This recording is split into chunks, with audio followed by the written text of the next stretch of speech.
কোন সোর্স থেকে, এবং তথ্য যেন ভালোভাবে ভেরিফাই করা হয়, এবং বিশেষ করে অ্যাকুরেসি নিখাত যেন হয়, খাঁটি মানে যেটাকে মানে অ্যামালগামেট যেন না হয়, কাউন্টার ফেক যেন না হয়, একদম অথেন্টিসিটি যেন থাকে, এবং কন্টেন্টটা যেন সুস্পষ্টভাবে ক্লিয়ার থাকে।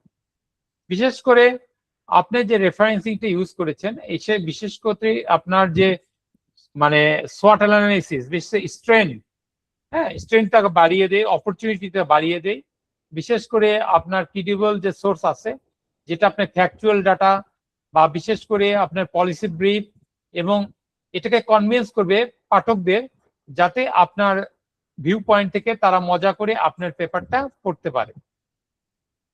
আমরা যদি সাইটেশন বা রেফারেন্সের মধ্যে কিছু বেসিক ডিস্টিংশন বা তফাৎ যদি দেখি, যেটা হলো কম্পারিজনের ক্ষেত্রে, মিনিং এর ক্ষেত্রে আমরা দেখি যে এটা মেইন বডি, কোড থাকবে, ইমেজ স্ট্যাটিস্টিক্স, এটা টেকেন আউটসোর্স থেকে নেওয়া যেতে পারে, আর রেফারেন্সে শুধু লিস্টিং থাকবে, যেটা সাইটের সঙ্গে যেন লিঙ্ক করা থাকে।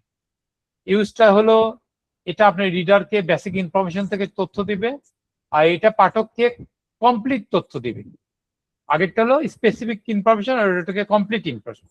পারপাস, এর উদ্দেশ্য হলো আপনার যে ম্যাটেরিয়ালটা গ্রহণ করা আছে এটাকে দিক নির্দেশনা প্রদান করবে, আর রেফারেন্সের ক্ষেত্রে যে আর্গুমেন্ট, যুক্তিতর্ক বা ক্রিটিক্যাল পয়েন্ট থেকে আছে, সেটার সমালোচনার ক্ষেত্রে এটাকে আপনাকে বাচ্চাটার ক্ষেত্রে সাপোর্ট করবে।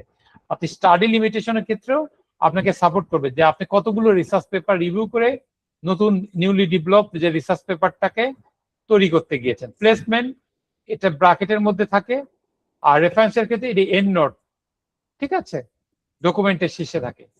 ইনফরমেশন, এটা বিশেষ করে পাবলিকেশন ইয়ার বা লাস্ট নেম, এগুলো আপনি ব্র্যাকেটের মধ্যে থাকবে, আর এটার মধ্যে publication date, title, book journal, author name, page number, volume number, everything থাকবে। আমরা যদি